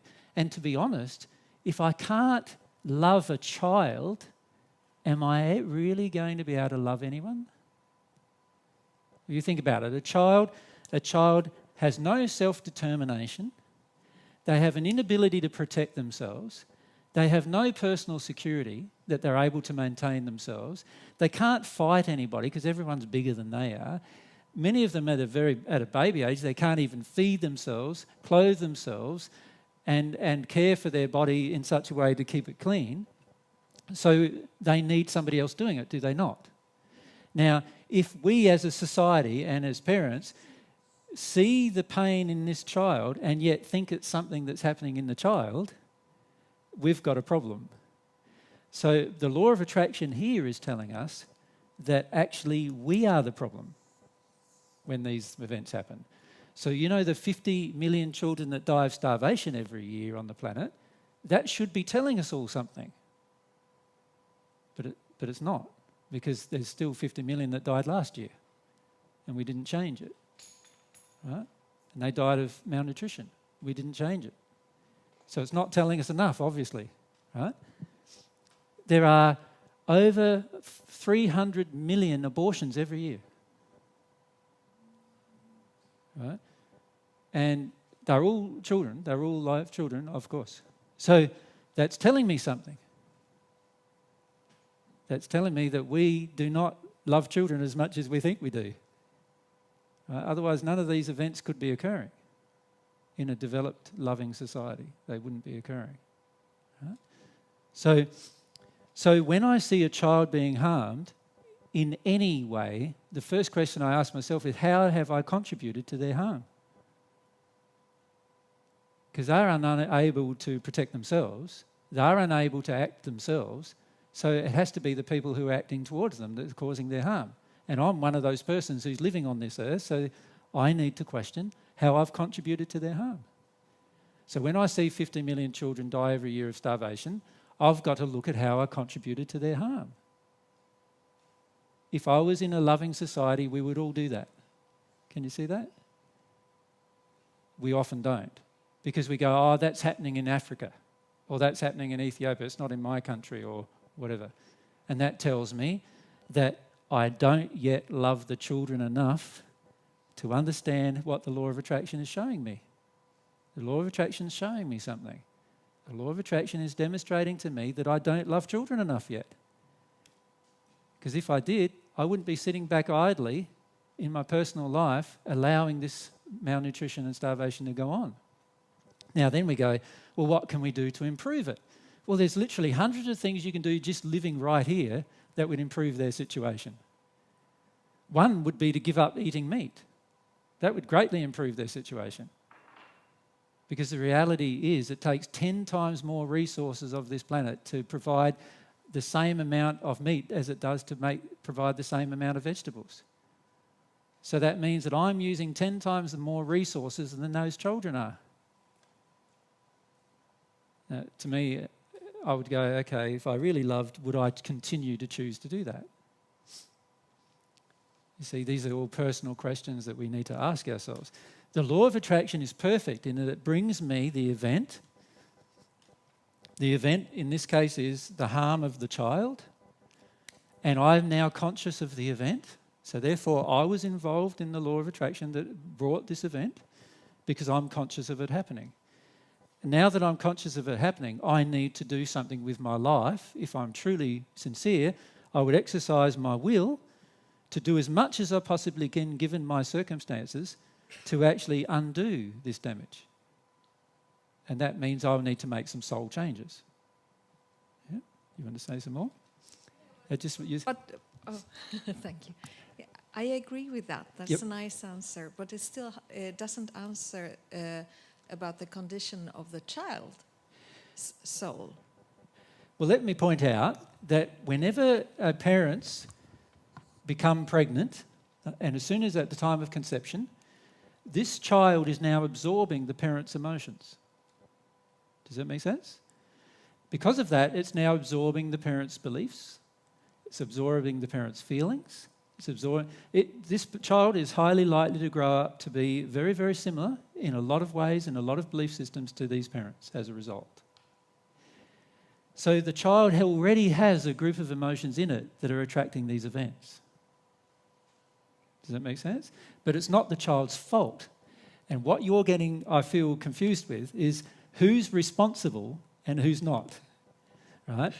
Obviously, people who are adults, who are able to exercise their free will, are far more responsible for what is happening than a person who is a child and who is unable to exercise its will because it's being controlled by its environment.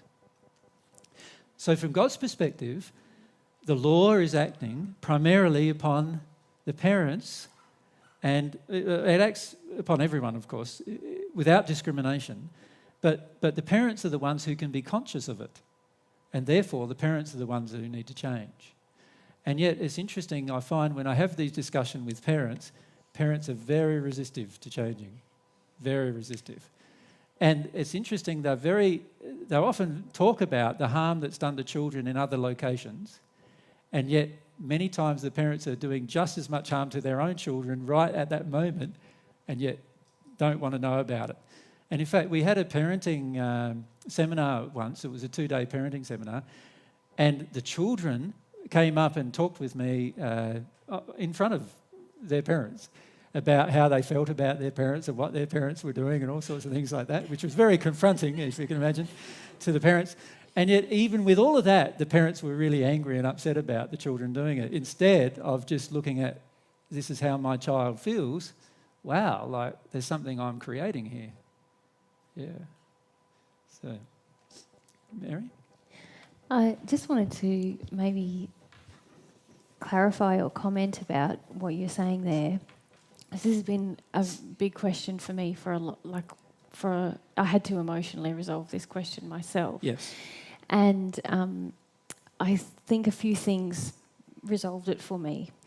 One was when bad things happen, we want to blame God and say God's punishing us, rather than viewing the law of attraction as a law that helps us learn love, basically. Yes.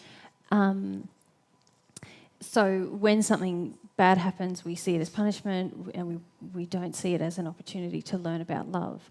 But also this second thing about children, when someone's, would you agree that when someone's learning about their own will, they have less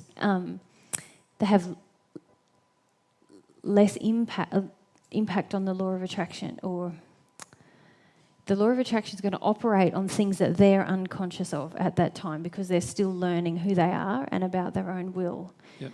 As they grow, as we all grow into adulthood, Yep. then we know about our own will. And we also, I don't know. This is my question. Yeah, my feelings are that most adults on the planet do not know anything about their own will.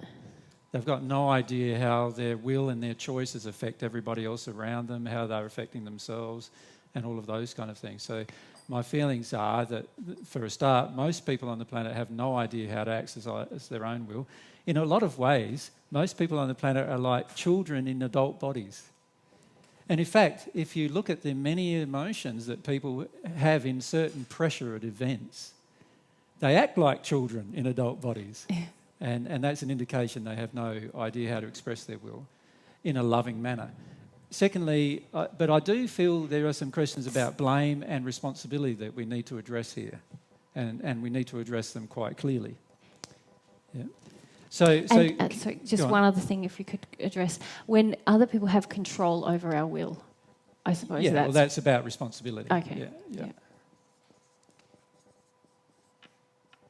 So let's look at these two issues of blame. So what we normally do with blame is we blame everybody else but ourselves. Isn't that the way it works? When we have something negative happen to us, it's somebody else's problem, right? So you go home and your flat happens to be robbed. Who do you blame? Who would you blame? The thief? The thief? Who else would you blame? Maybe the police. Right. You might blame them. You might blame the law. And if he ever gets to a judge, you might blame the judge that he didn't get the right sentence. And, why do we blame all of these different people? Well, the answer is quite simple.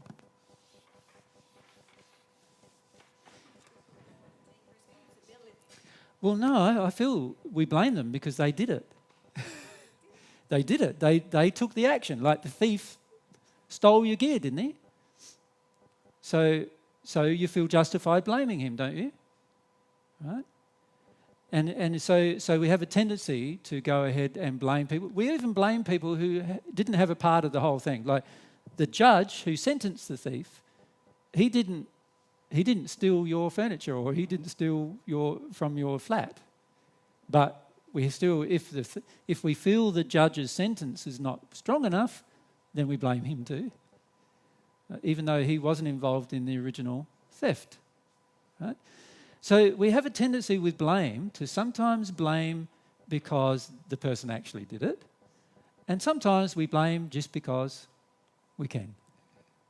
And there's no rhyme or reason as to who we blame sometimes, as to who's actually responsible. The issue of responsibility is different to blame. Right. Is the thief responsible for thieving from you?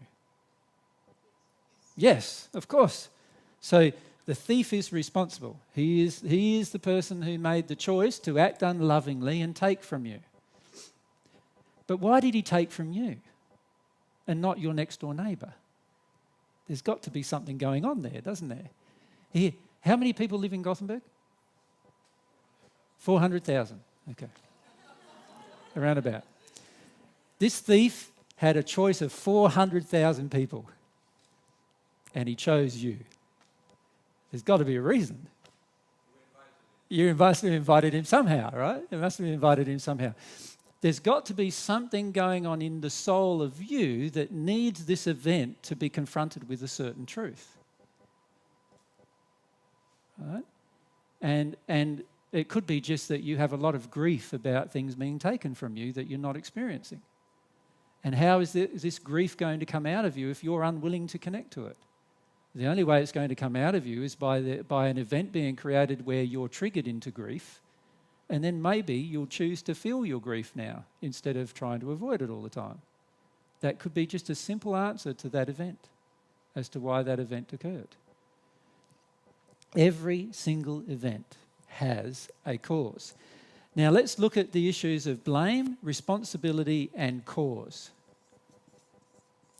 because these are separate issues. Right? And if we could say blame is a very emotional thing to do, isn't it? To blame. You know, usually it involves the emotion of anger, frustration, annoyance, or other such emotions that are all linked to anger or rage.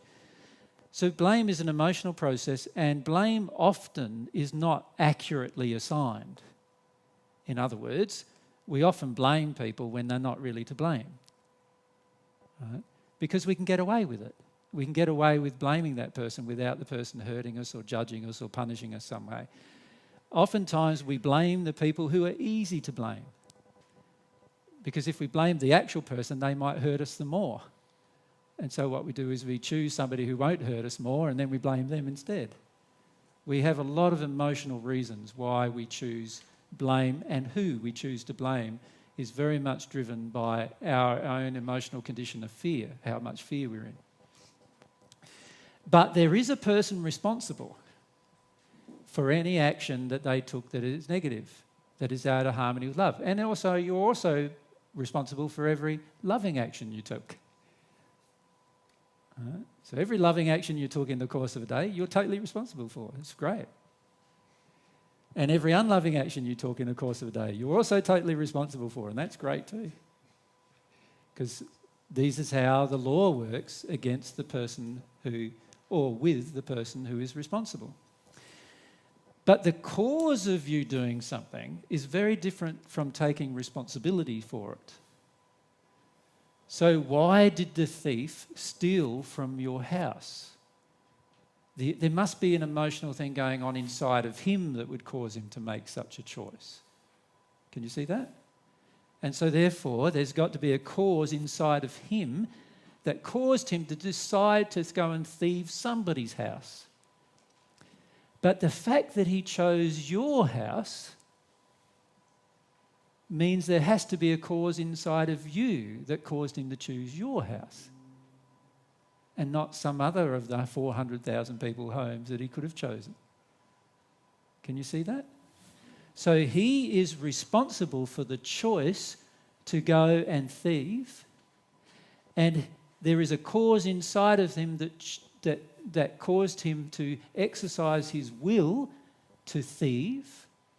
But the fact that he chose your house to do it involves a cause inside of your own soul that caused him to be attracted to your house rather than your next door neighbour's house. That's how fine, and it's even much finer than that, the law of attraction.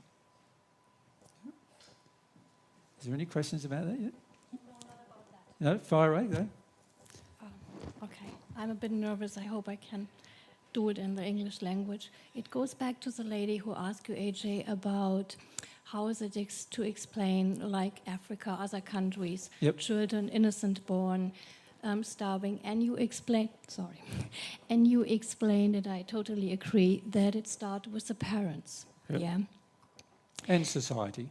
Yep. Yeah, and my question is, you brought one point up where my question turns around. You said something, there is also something already in the soul of the child.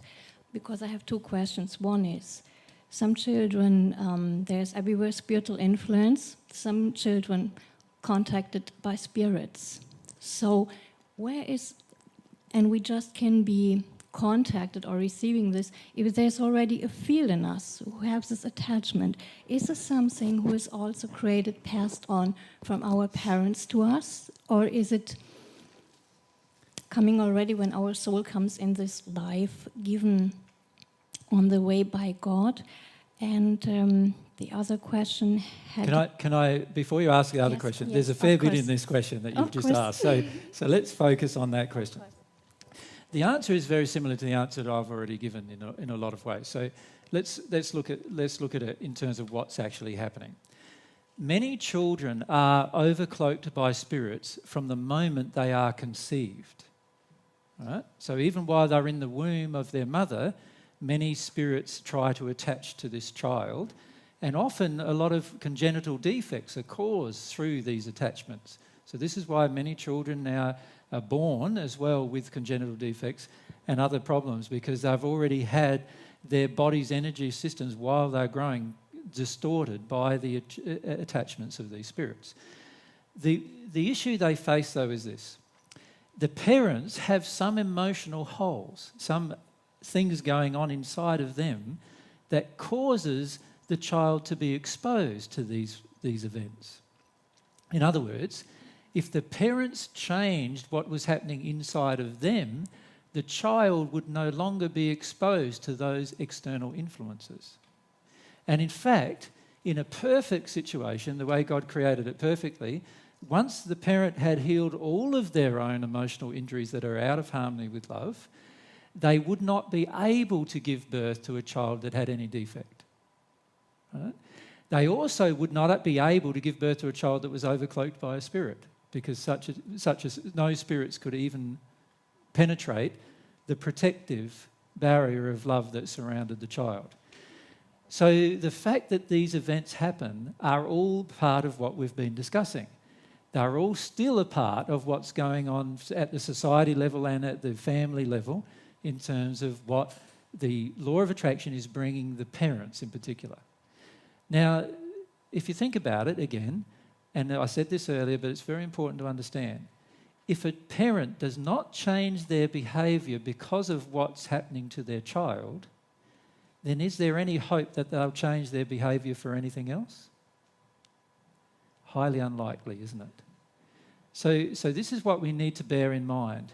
If we are not able to love our own children by taking responsibility for our own unhealed emotions and working our way through them, then it's highly unlikely we'll be driven to do that for any other reason.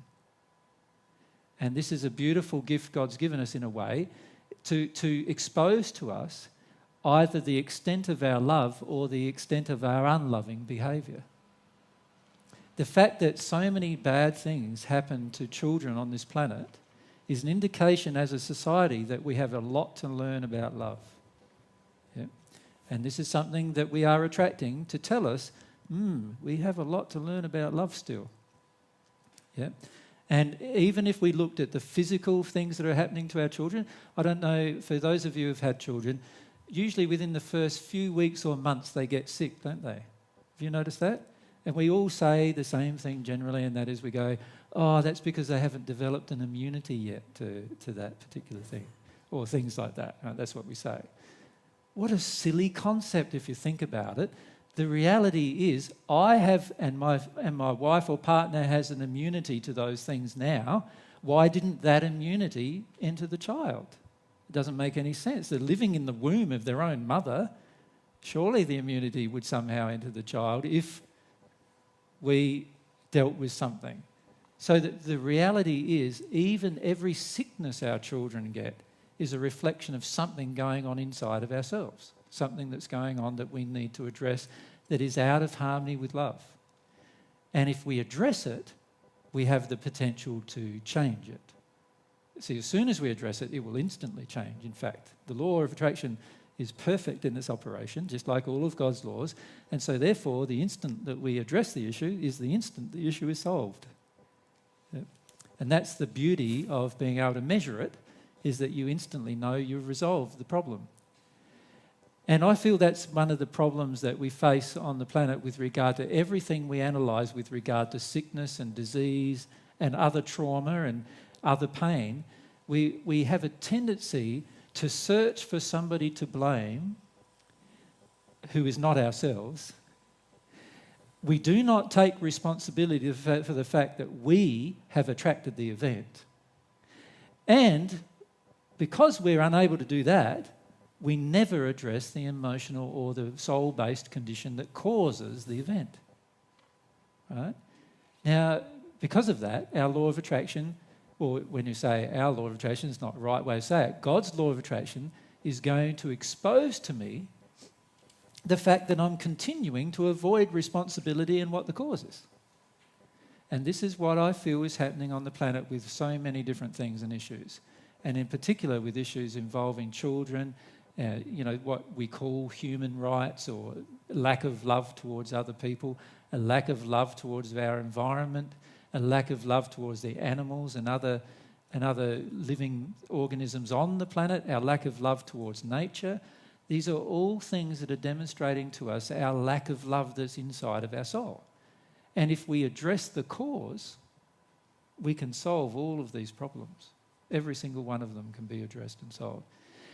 In the case of the cause of a spirit attachment with a child, if the parents work through their emotional situation and work through why they attracted such an event, then they would cover over the whole inside of themselves that created the event, and the child, the spirit who's attached to the child, would leave the child.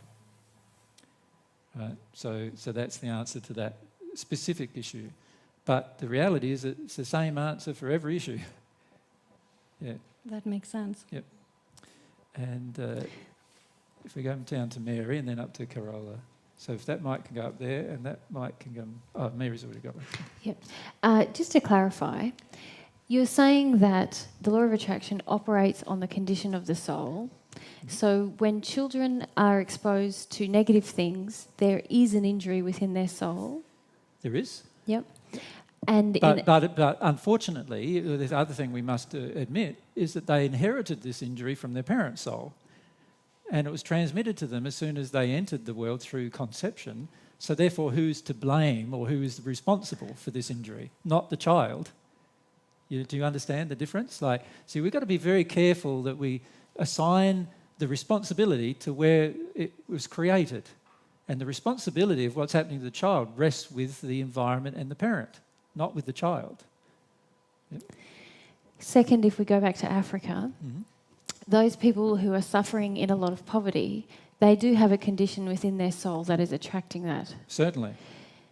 However, what I feel is that we have a condition in our soul that is allowing it. That's right. That is actually worse. It's actually worse, yes. Yeah. So let's look at the situation of any poverty, for example, in terms of who is to blame or who is responsible and what the cause is. The reality is that there are many nations on the planet who, as a collective nation, their collective condition, so if we call it their collective soul condition, is that they attract rape of resources.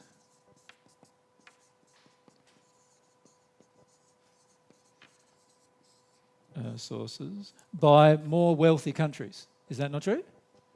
Obviously, if they had enough resources to look after themselves and they had excess, then it'd be fine. But if they don't have enough resources to look after themselves and all the excess is going somewhere else, then obviously it's a rape, right? It's a rape of all the resources, yeah? The collective soul condition of those countries are they attract the rape of resources for some reason. We've got to that's the thing they need to look at as to why they attract it. But who has the worst condition? A person who rapes, even if it's resources, or the person who receives the rape of the resources? Who's got the worst condition? The person who does this, is it not? So the collective soul condition, the collective condition of the Western countries that finish up raping the resources of the other countries and not sharing those resources that they have, means that the collective condition of the Western countries is actually worse from a love perspective than the condition of the countries that are being raped. Does everyone get that? From a love perspective? Okay, if we bear that in mind then and we look at the event that would be attracted, the law of attraction happens where a certain country gets raped of its resources, which then causes malnutrition and other problems inside of the country for many of its inhabitants. There's got to be an emotion inside of them that caused this country to attack this country in this way, right? That attracted it happening to this country. But the reality is this country was willing to rape any country. So therefore its condition was pretty bad before it even begun. And then the fact that it went ahead with the rape of the resource means that it is even becoming worse as a collective condition. The fact that this country is willing to engage in the rape, right, of the resource means that its collective condition must be worse. And it's like the thief we were talking about. It's willing, it already has a feeling inside of it that it's able to thieve. It's just who does it thieve? Does it go and thieve from... So you look at the USA coming to thieve something, and I'll choose the USA because many of people do think that they do thieve things, and I'm not saying that the USA should be singled out with that particular thing, because many Western countries are the same. But let's say it decides to go to war in a country like it did do in Iraq, right? Now, if it couldn't choose Iraq because Iraq happened to be Sweden and it would never have gotten away with coming and raping Sweden's resources for a lot of reasons, what did it do? It chose a country that the rest of the countries would sit by and let it be raped. Can you see that? Because if the US chose you and your country to be raped of its resources, what do you think would have happened then? You would have had the whole European Union ready to go to war with America, wouldn't you? If that had probably happened. Right? But the fact is that when Iraq gets raped, the whole European Union is not willing to go to war with America. Can you see the difference? So can you see how that was a part of the choice? The fact is that it couldn't make the choice to rape a country that had the power to defend itself. So what it did instead was made the choice to rape a country that couldn't defend itself. Can you see that? Yep. And in the process of doing that, America demonstrates its own condition. And interestingly enough, the rest of the world demonstrated their own condition. We were all willing to sit by and watch the rape. And in Australia's case, we were not only willing to sit by and watch it, we were willing to sit by and take part in it. Does that make sense? So what's happening, and I'm being quite strong with my language here now, the reason why is we need to understand that actually the person who does the damage to the other is obviously already in a darker condition. This is why many of you are not having much success with your mums and dads in terms of getting them to admit that they did something wrong with you. Because the person who does something wrong with you is generally in a darker condition than you were at the time it was done wrong. Do you understand? Just like this country is in a darker condition than this country when it chose to rape the country. The rest of the world was in a darker condition than this country because it allowed the rape of the country. You see? These are all things that are happening. So I'll just fix up the mic. These are all things that are happening because the law of attraction is demonstrating to every one of those countries there's something going wrong here with love. So this country obviously has an issue of loving itself. This country here has an even worse issue. It's unable to love others. And it's arrogant and loves itself too much, I suppose you could say. Is there such a thing as loving itself too much? No. So it has to be that its attitude is not one of love even towards itself, but one of greed. It has to exist. Now these things are demonstrating, this is the beauty of it, is it's all demonstrating God's truth to us as an entire world. This event is showing us that what is actually happening is out of harmony with love in these events. And it's out of harmony with love in a lot of areas. This country here needs to be helped with its love of self. This country here needs to be helped with its arrogance and its attitude that it can go ahead and rape somebody else without and get away with it. And that means that the people in that country need to be helped with that attitude. And that means the people in this country need to be helped with that attitude, because it's a collective condition, which is an adding up of all the different people's condition in that location. Can you see? So it's quite an involved process when you look at the law of attraction. So Corolla, what's next? I'm back at the children. Yes? And you said the parent need to deal with it for the children. But I think the children can save the parent. No. I'm sorry, I can't agree. Okay. A child who has an undeveloped sense of its own will cannot save somebody who has a developed sense of their own will. So the reality is the child can trigger emotions in the parents that can certainly assist the parents. And in fact, the whole reason why that particular child has been attracted to those parents is to do such a thing, is to actually help the parent work through their unloving emotions. But the reality is the child can't, as a choice, help the parent. And the parent can't rely on that either, because the reality is the parent is the one with all the control. The parent's the one with all of the power. And so it's very, very hard for a person with no power to assist a person with power without there being some collective action. Because maybe you are in lower age than I thought of. Oh, you were thinking like a teenager or something, yes. were you? Right, fire away with your teenager explanation for me. Sorry? Tell me about your teenager explanation. No, it's not like that. But I myself, instead of my parents, is going to deal with things that I blame them for. Yeah. I felt that I worked with myself, and they were relieved.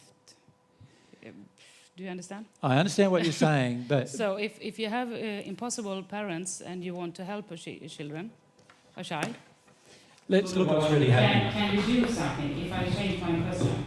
Well, let's look at what's really happening with our parents, Carol, for a start. So here's you, and here's your parents, right? Now, obviously, if you have specific emotions, for example, you have an anger with your parents, and underneath the anger with your parent is some fear that you have about what they did with you or whatever, and then underneath that there was some grieving to do that you needed to let go of. Obviously, when you get out of your anger into your fear, then your parents are no longer receiving your anger. I agree. And if that's the case, then those parents are no longer feeling your anger. And that's certainly going to be a relief for them. However, all of your grief, most probably, for most people, came from your parents. And the fact is, even when you were angry, these parents should have been more willing to address their emotions of why you're angry with them. They should have been, but they weren't. So while you go through this process, which is a great process to go through, right, it does not mean that your parents' actual condition that caused your grief is ever going to be addressed. Right? The reality is they're just relieved that they're no longer getting your anger anymore. But they have not yet addressed why they did it. They have not yet addressed why they created your grief. That's the thing God's trying to get them to address. So they are going to continue to attract events. And your anger is not one of those events, by the way. But they're going to continue to attract events that display to them their own condition as to why they harmed their own children. They will attract those events. So while you can address these issues yourself, and there will be a degree of relief in your parents when you address these issues, which is great because you're no longer projecting at them those particular emotions that you had that you no longer have. The problem is they themselves still may never address their particular unhealthy and unloving causal behaviour, the reason why they damaged you in the first place. And they need to make that choice, whatever you do, and you cannot relieve them of that. There's nothing you can do that will actually relieve them of that, except telling them the truth and loving them. Nothing else can be done. And then the children don't have it anymore. You don't have it yet. Once you release the gear that your parents gave you, you no longer have it anymore. So your law of attraction changes, but they still have it. And until they go through the process of releasing their soul condition, they will still attract the same events. Yes, because I want to know how to help small children that has impossible parents. From a society perspective, the only way to help a small child that has impossible parents is to relieve the child of its parents. Adopt them. Okay. Yeah, it's the only really possible way, because the child is under the control of those parents, and unless the parents are loving, there is no real way to relieve the child of their unloving behaviour, unless the parents are willing to change. So the reality is, you see, these are part of our society beliefs about families. We all believe that families should stick together no matter what. Can't agree. Families should never stick together when the family is being unloving to each other. They should all go their separate ways or learn about love. They need to do one of those two things rather than stick together. Because the reality is, while they're sticking together and being unloving with each other, they are just causing more damage to each other. That's not loving. We need to stop doing that. Does that make sense? So you've got to be careful about our family definitions. You see, if we truly love, we'll view everyone on earth as my family, and therefore I will not have any sense of inequality with dealing with you. I will deal with you the exact same way that I deal with my son that was born to me. I won't have any difference in the way I treat the both of you. If I actually view you as my sister as much as I view him as my brother. And my son is my brother, because he's not my son, he's God's son. And that makes me and him brothers. Yeah. Right up the back. If we just get the mic up there.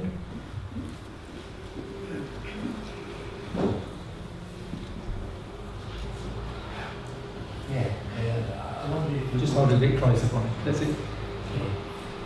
I wonder if you would like to talk a little bit about ways and methods to increase love for people and for nations and ways of doing that. I would love to do that, actually. So, because that's a part of this law, actually.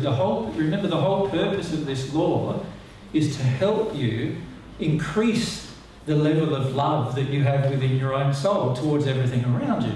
So the whole purpose of this law is to correct any unloving behaviour and actions that you have, and to turn them into loving behaviours and actions. That's the whole reason why God created this law in the first place. So it makes sense that we need to go through a discussion of how do we engage this law to refine our condition of love. How can we be refined by what happens in this process of this law.